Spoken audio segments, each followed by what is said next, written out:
말씀을 시작하기 전에 누가복음 21장 7절로부터 9절까지 말씀을 한 번 더 제가 봉독에 올리겠습니다.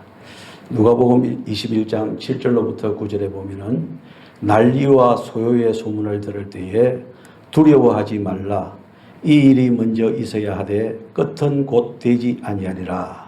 또 이르시되 민족이 민족을 나라가 나라를 대적하여 일어나겠고 곳곳에 큰 지진과 기근과 전염병이 있겠고 또 무서운 일과 하늘로부터 큰 징조들이 있으리라. 아멘.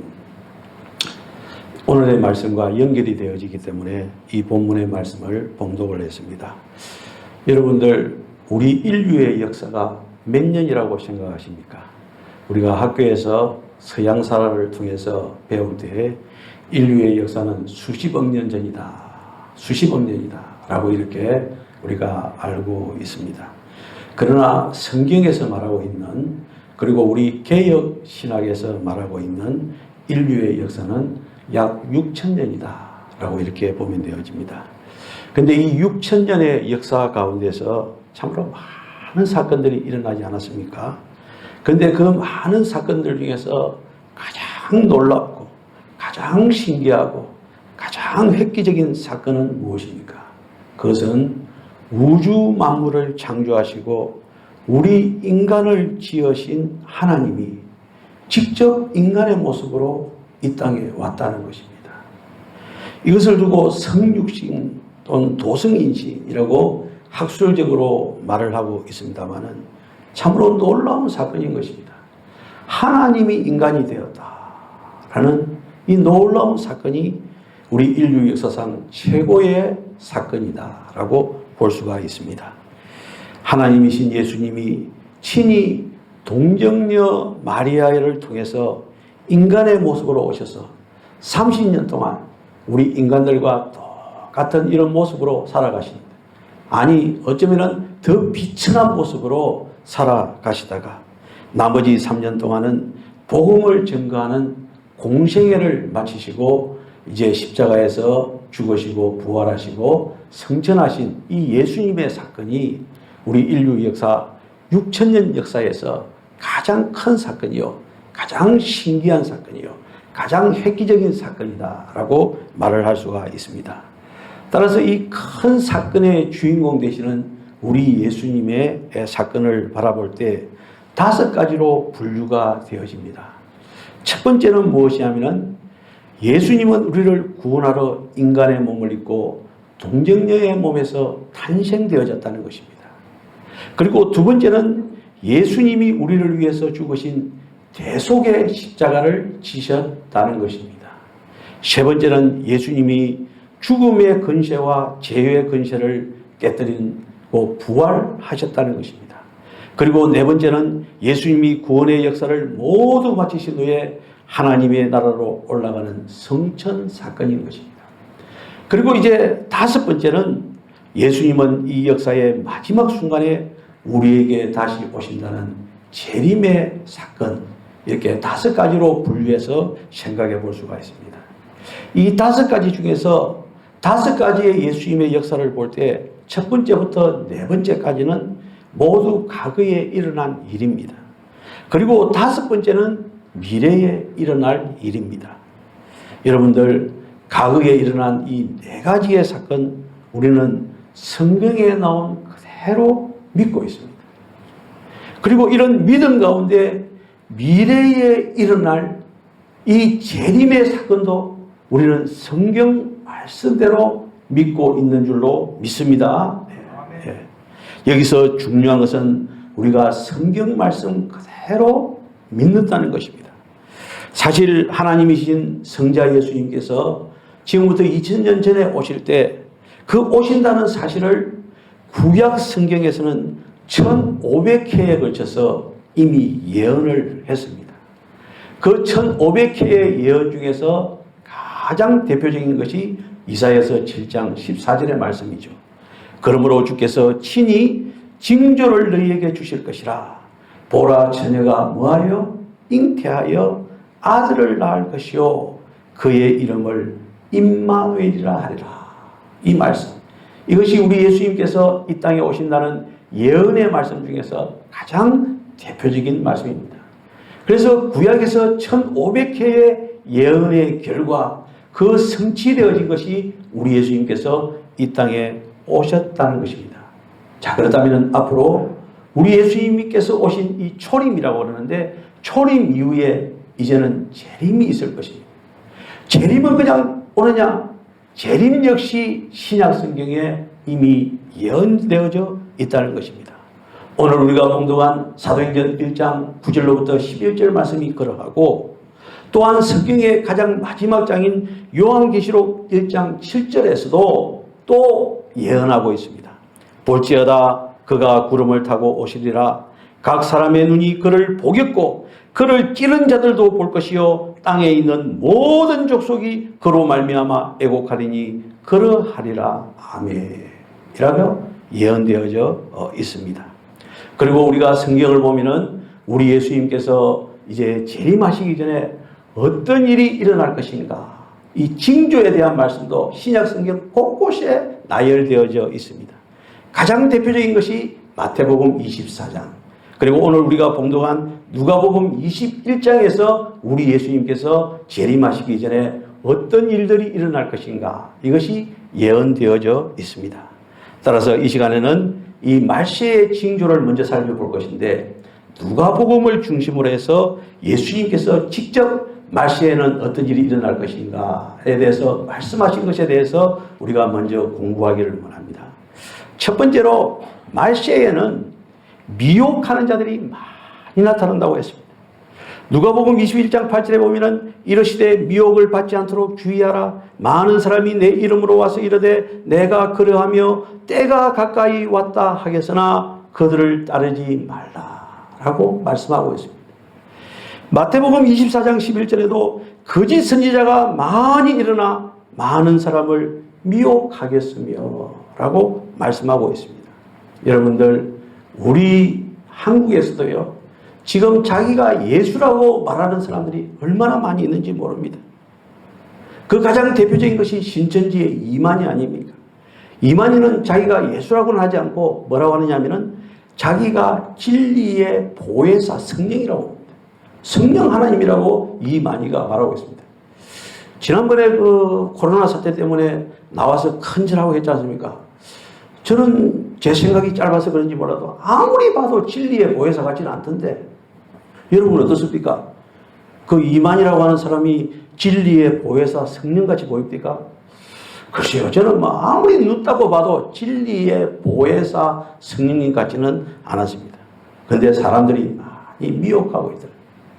미혹당하고 있다는 거죠. 그런 사람을 보고 진리의 보혜사 성령이라고 믿는 사람들이 있는 것 보니까, 아, 마귀가 있구나, 사탄이 있구나, 어떻게 하나님께서 역사하시는 하나님의 형상대로 지원받은 우리의 생각으로 어떻게 그 사람을 진리의 보혜사 성령이라고 볼 수 있느냐라는 그런 생각이 들었습니다. 여러분들, 우리 짧은 역사를 보더라도 박태선, 문선명 등등 거짓 선지자들이 얼마나 많이 있습니까? 저는 어렸을 때 이 거짓 선지자로 인해서 좀 피해를 보았던 사람 중에 한 사람입니다. 저희 할머니는 참 기도를 많이 하신 분입니다. 그래서 뭐 전국에 기도원이라고 하는 기도원은 다 다녔어요. 마산의 무학산 기도원. 제가 어렸을 때 유치원 다니기 전에 할머니 따라갔다가 연못에서 빠져 죽을 뻔했던 그 기도원인데, 무학산 기도원을 비롯해서 여러 기도원에 다녔는데 그 중에 하나가 일월산 기도원이었습니다. 일월산 기도원. 혹시 들어보셨습니까? 경북 일월산에 있는 기도원인데, 경북 영양군 청기면 점동산 118 해발 1200m다라고 했습니다. 무척산 기도원이 한 900m 되니까 그보다 300m 더 높은 굉장히 높은 산이라고 볼 수 있습니다. 아마 걸어서 2시간은 걸어 올라가야 될 수 있는 그곳이 바로 이제 일월산 기도원이 있는데, 그 1971년에 그 기도원의 원장이라고 했던 사람이 이제 예수님이 그 기도원에 재림한다는 겁니다. 그래서 많은 교인들을 현혹시켰는데 평소 기도를 열심히 하던 저희 할머니가 그만 거기에 꽂히고 말았습니다. 그래서 저희 고모 둘이, 고모 부, 그리고 고모의 그 딸들이니까 조카들, 이렇게 데리고 일월산 기도원에 올라가셔서 거기에서 몇 년을 사셨습니다. 저희 아버지와 큰아버지, 그리고 큰집의 큰형님이 그 할머니를 모시러 몇 번을 올라가는지 모릅니다. 진주에서 그 일월산까지는 엄청나게 한 12시간 가까이, 옛날에는 그 시간이 걸리는데, 거기 올라가서 할머니를 모시러 가면은 할머니가 한다는 말이, 고모가 한다는 말이 뭐냐면은 세상이 다 멸망할 것인데 이 일월산만큼은 예수님이 오셔가지고 여기서 천년왕국을 이룬다 라고 그렇게 선전을 하는데, 너희들 큰일 났다 말이에요. 빨리 와라, 애들 데리고. 제가 까딱 잘못했으면 일월산에 갈 뻔했습니다. 저희 아버님이 이제 안 갔습니다만은, 아무튼 그런 사기 행각이요, 얼마나 많이 있는지 모릅니다.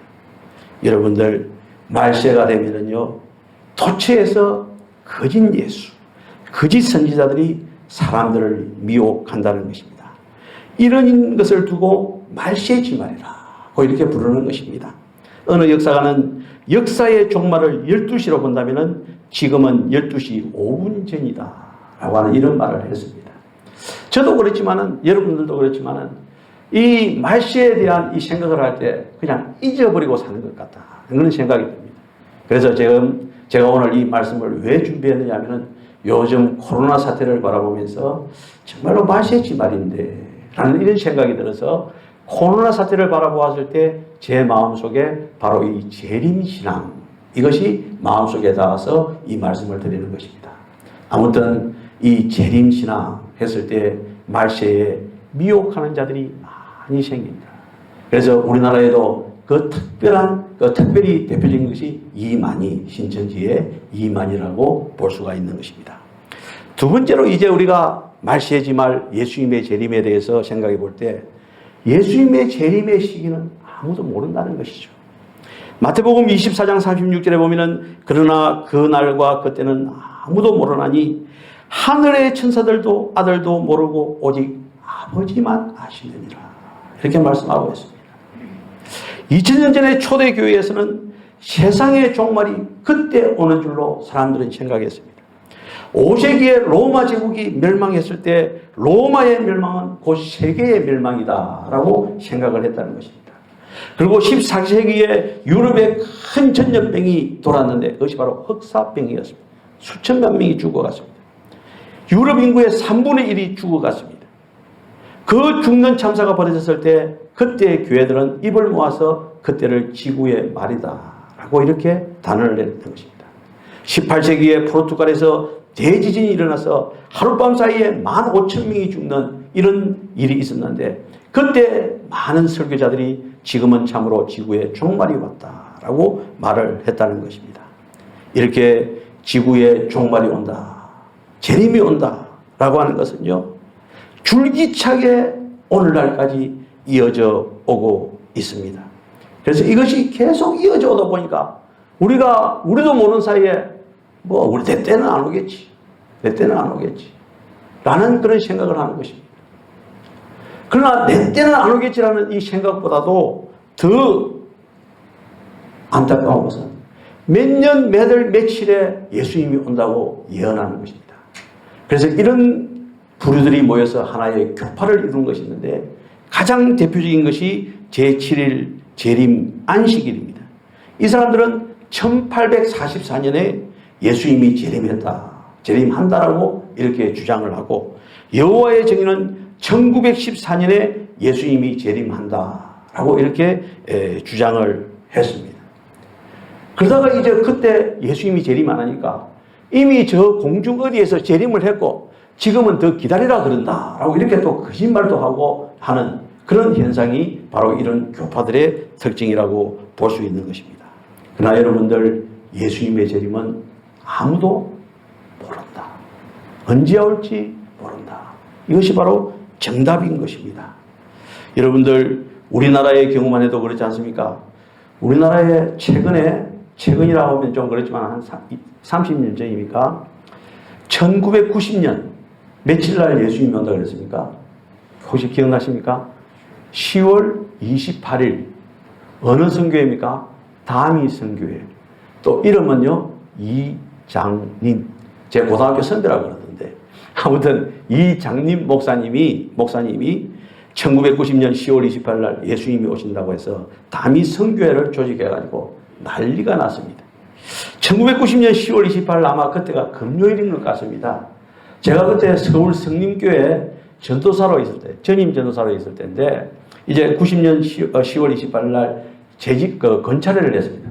건차인들 한 80명 이렇게 모아놓고 앞에서 성경 공부를 시키는데, 오늘 예수님이 온다는데 여러분들 생각은 어떻습니까? 하니까 전부 다 웃고 있는 그런 상황이었습니다.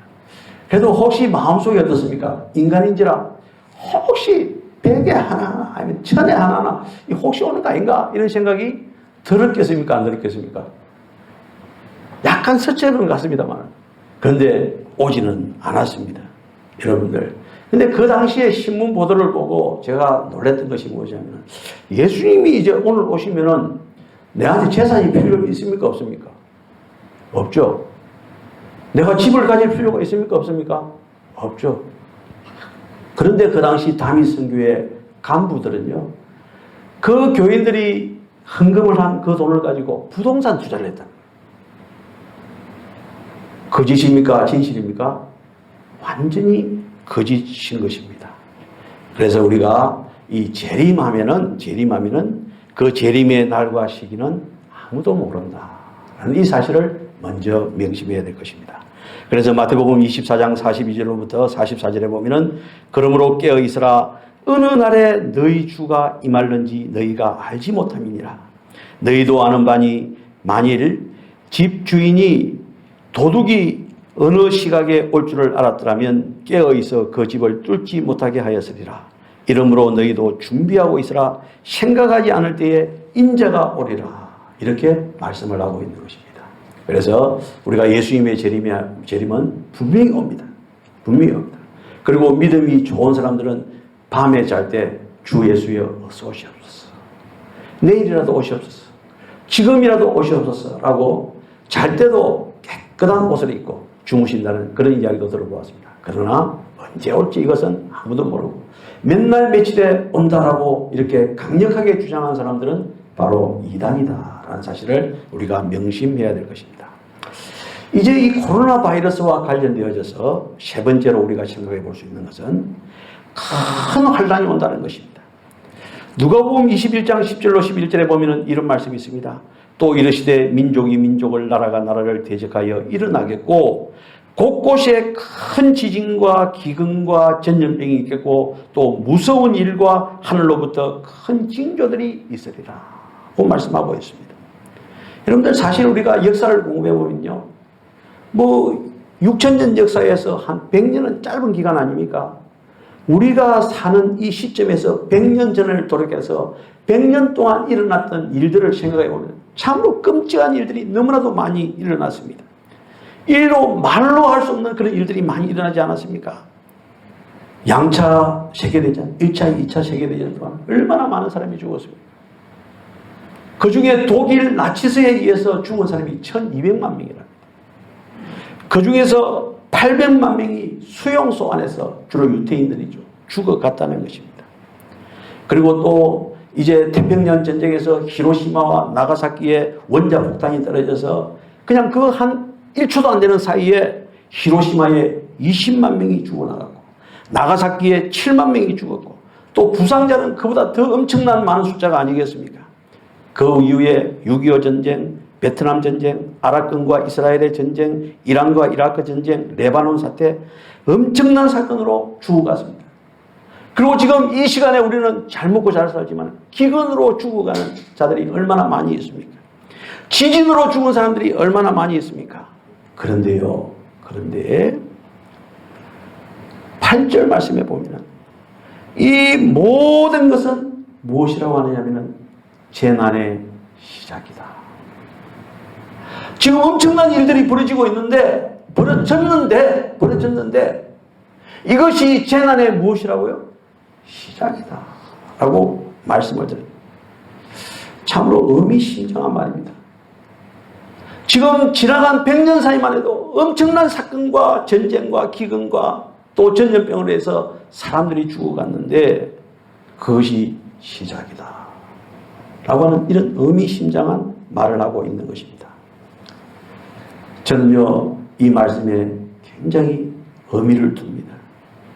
사실 우리는 지금 과거에 전혀 겪어보지 못한 일들을 지금 겪으면서 지금 살아가고 있지 않습니까? 코로나19 바이러스 전염병으로 사태로 인해서 지금 얼마나 지금 세상이 곤욕을 당하고 있습니까? 어려움을 당하고 있습니까? 이건 우리 교회만 어려움을 당하는 것이 아니라 사회에서도 큰 어려움을 당하고 있습니다. 자, 이런 것들을 보았을 때 옛날에 일어난 일들 큰 사건이었지만 그런 사건들이 시작이었구나 하는 그런 생각이 들고 또 말세의 지말이 점점 더 다가오는데 이 코로나19 바이러스 전염병보다도 더 큰 일이 벌어질 수 있을 것이다 라고 하는 이런 짐작을 충분히 해볼 수 있는 것입니다. 여러분들 먼 인생에 우리 인류 역사의 먼 100년 이전의 그것을 생각할 필요 없이 최근에 일어난 일만 생각해 보면요 그렇습니다. 1980년대에 이후에 일어났던 일들, 에이즈, 강우병, 조류독감, 구제역 바이러스, 사스, 에볼라, 에로스, 이것이 한 20년 사이에 지금 일어났던 일들입니다. 저처럼 60이 넘은 사람들, 여러분들 땅을 파고 소를 수천 마리를 그냥 산 소를 땅에 묻는 거 봤습니까? 못 봤습니까? 저는 못 봤습니다. 근데 그것이 지금 20년 사이에 일어나고 있습니다. 닭을 수천 마리, 수만 마리를 그냥 땅에 묻어버립니다. 돼지를 묻어버립니다. 오리를 묻어버립니다. 그런 다음에 이제는 코로나 바이러스 사건이 지금 일어나는 것입니다. 그 모든 것은요, 동물과 관련되어지는 것입니다. 동물과 관련되어서. 왜 소를 땅에 묻습니까? 그것은 소는 초식동물입니까? 육식동물입니까? 초식동물이거든요. 그 초식동물에게 육식을 시키니까.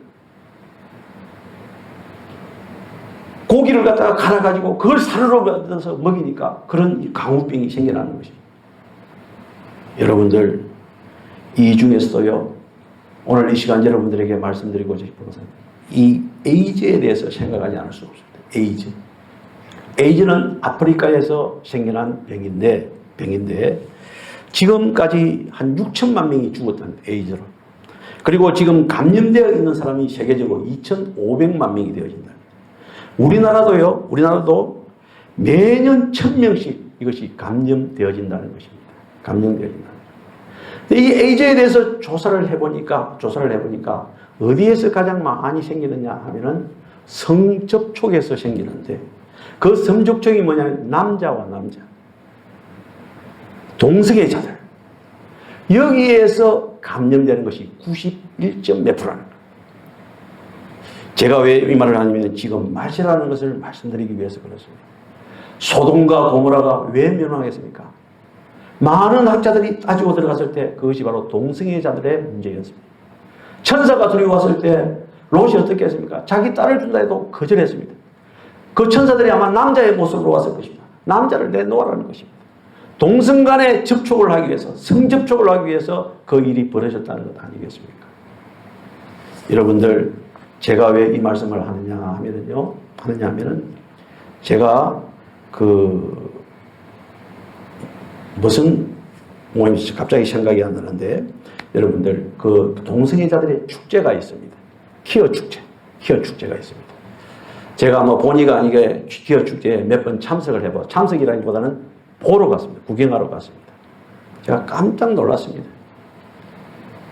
에이즈에 걸리면 몇십 년 살지 못합니다. 그 퀴어 축제가 서울, 부산, 대구, 전국에서 벌어지고 있거든요. 그곳에 가보니까 어른 40대 이후는 한 명도 없습니다.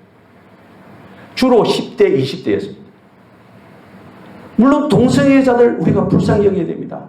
그렇지만 그걸 조성하는 퀴어 축제는 허락해서는 안 되는 거죠. 그 아이들이 거기에서 동성애자들이 되는 것입니다. 동성애 섭적촉을 하는 것입니다. 그래가지고 걸리는 것이 무엇이냐? 에이즈가 걸리는 것입니다. 여러분들이 세금 내는 데에서 그 에이즈 환자들 고치는 약값으로 나가고 있습니다. 아십니까? 한 달에 그 사람들 100만 원씩 나갑니다. 국가 유공자들보다 더 많은 돈들이 걔들한테 나갑니다. 그리고 제주도의 에이즈 환자는요, 서울에 치료받으러 갈 때 비행기, 왕복 비행기까지 다 준다는 그런 이야기를 들어봅니다. 그런데 왜 정부에서 그 키어 축제를 장려하는지, 허락하는지 도저히 이해가 되지 않는 것입니다. 소돔과 고모라 성이 동성애로 인해서 멸망했다면 지금 버젓하게 지금 전 세계적으로 이 동성애가 인정을 받고 있는 이런 모습 속에서 제가 말세다. 정말 말세다. 그래서 저는 그렇게 생각합니다. 에이즈가 더 겁나냐, 동성애가 더 겁나냐? 저는 동성애라고 봅니다. 에이즈가 아니라 코로나가 더 겁나느냐, 동성애가 더 겁나느냐 했을 때 저는 동성애로 인한 에이즈가 더 겁이 나는 일이다라는 그런 생각을 해봅니다. 아무튼 이런 것들을 보았을 때 저는 키어 축제에 가보았을 때 예수님께서 오실 날이 지금 다가오는구나. 이 소돔과 고모라처럼 이 지구가 멸망할 날이 다가오는구나. 이런 강력한 느낌을 받았습니다. 그래서 이런 시대를 두고 우리는 말세의 지말이다 라고 했습니다. 자, 그렇다면 우리는 어떻게 해야 되겠습니까? 우리는요, 이 말세의 지말에 이제 내일 예수님이 재림하시는 데 와서 모든 것을 포기하는 것이 아니라 이런 말이 있지 않습니까? 내일 지구의 멸망이 오더라도 오늘 뭐 한다고요? 사과나무를 심겼다. 스피노자가 그 말을 했습니까? 그 말을 한 것 같은데 저는 그 사람이 참 독실한 기독교인이다라는 생각이 듭니다. 우리는 내일 종말이 온다 하더라도 내일 아침에 예수님이 올 때까지라도 우리는 어떻게 해야 됩니까? 누가복음 21장 33절로부터 36절에 보면은 우리가 이 말세의 지말에 어떻게 살아야 될 것인지에 대해서 명확하게 말씀하고 있습니다. 자, 천지는 없어지겠으나 뭐라 그랬습니까? 내 말은 없어지지 아니하리라. 말세의 징조, 예수님께서 오신다고 하시는 것은 예수님의 말씀입니다. 이 천지는 없어지도 이 말씀은 없어지지 않는다는 것입니다. 34절에 보면은 너희는 스스로 조심하라. 그렇지 않으면 방탕함과 술 취함과 생활의 염려로 마음이 둔하여지고 뜻밖의 그날이 득과 같이 너희에게 임하리라. 35절에 이 날은 온 지구상에 거하는 모든 사람들에게 임하리라. 이러므로 너희는 장차 올 이 모든 일을 능히 피하고 인자 앞에 서도록 항상 뭐 하라고요? 기도하며 깨어 있어라. 이렇게 말씀하고 있습니다. 여러분들 뭐 하라고요? 기도하며 깨어 있어라. 기도하며 깨어 있어라. 이번에 우리 김 목사님이 수요일날 설교를 하는 거 제가 들었는데 참 은혜 많이 받았습니다. 뭐 설교했습니까? 기도하라. 우리가 기도하라고. 처음부터 끝까지 계속 시종일관 기도하라 그러죠. 그래서 제가 이제 이 백내장 수술을 받았기 때문에 좀 일주일 동안 푹 쉬었습니다만은 그 새벽 기도에는 또 나가려고 하면 또 힘든다기보다는 눈을 위해서 좀 일주일간 푹 휴가를 했습니다. 제 아내가 나왔는데 기도하라 수요일날 설교하고 나서 그 다음날은 많이 왔다 그러더니